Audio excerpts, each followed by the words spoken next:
Loin sous nous, la lumière éteint et l'eau devient étrangère. Là vit le calmar vampire des enfers. Son nom évoque un cauchemar. Pourtant, ses tactiques de survie sont réelles. Il effraie par son manteau et ses grands yeux.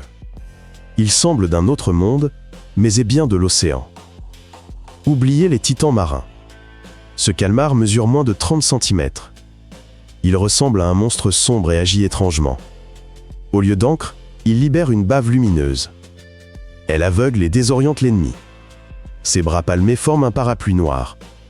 Ce qui paraît un démon est un maître silencieux de la survie. Il prospère là où l'oxygène manque.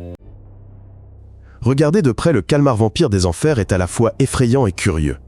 Ses 8 bras sont reliés par une membrane, formant une cape unique. De douces papilles épineuses émergent de l'intérieur. Sur les côtés, 2 nageoires arrondies frémissent, telles des oreilles.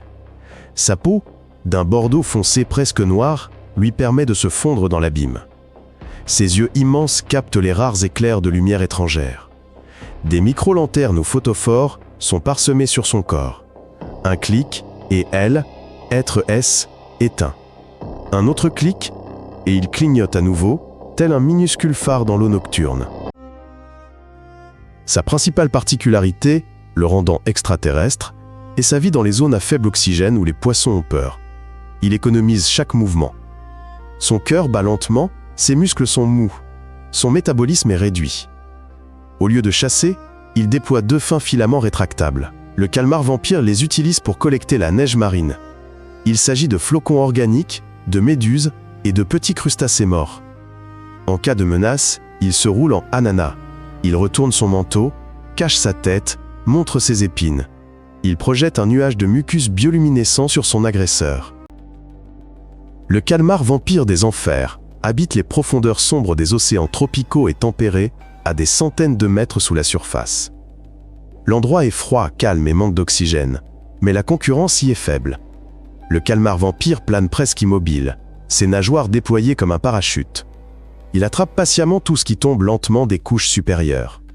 Ce mode de vie le cache des prédateurs rapides. Les flashs de ses photophores lui permettent de disparaître instantanément dans l'obscurité. Ici, le calmar vampire économise l'oxygène. Il se déplace lentement avec ses nageoires, tel un dirigeable.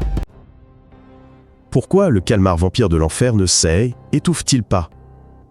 Le sang de nombreux céphalopodes est bleu. C'est dû au cuivre dans l'hémocyanine. Cette dernière transporte l'oxygène très efficacement dans l'eau froide. Ses branchies sont très grandes. Son métabolisme est lent. Ses mouvements sont économes. Le calmar vampire vit là où d'autres peinent. Les photophores produisent la lumière. Ces mini-lampes lancent une réaction chimique et s'allument brièvement. Elles masquent sa silhouette sous une neige marine scintillante. Dites-nous en commentaire, qui vous effraie le plus? Le calmar vampire ou la baudroie? Le calmar vampire de l'enfer ne boit pas de sang, n'attaque pas les humains. Il chasse rarement, donc son nom est faux. Le latin infernalis vient de son manteau sombre et teinte rougeâtre. Les premières photos lui ont donné une réputation démoniaque. Mais ces tours effrayants sont pure défense. Posture en ananas, mucus lumineux, extinction des photophores. Il disparaît ainsi sous les yeux. Dans les abysses, il choisit la discrétion, pas le combat. C'est plus efficace que toute puissance. Le calmar vampire des abysses fut décrit il y a plus d'1 siècle. Des robots et caméras submersibles ont révélé son comportement. Les chercheurs ont noté des filaments rétractiles. Ils remplacent les longs tentacules habituels. Le calmar vampire balaie l'eau avec eux. Son régime fut une surprise. Il chasse moins et filtre plus la neige marine. C'est parfait pour les abysses. C'est le seul représentant vivant de sa lignée. C'est une ancienne branche de céphalopodes. Elle a survécu jusqu'à nos jours. Calmar de l'enfer sonne sinistre. Mais le calmar vampire est un survivant terrestre. Il vient d'un monde froid et sombre. Nous reviendrons dans les abysses. Nous montrerons d'autres créatures. C'est la chaîne Créatures terrestres. Abonnez-vous pour plus de découvertes terrifiantes. À bientôt.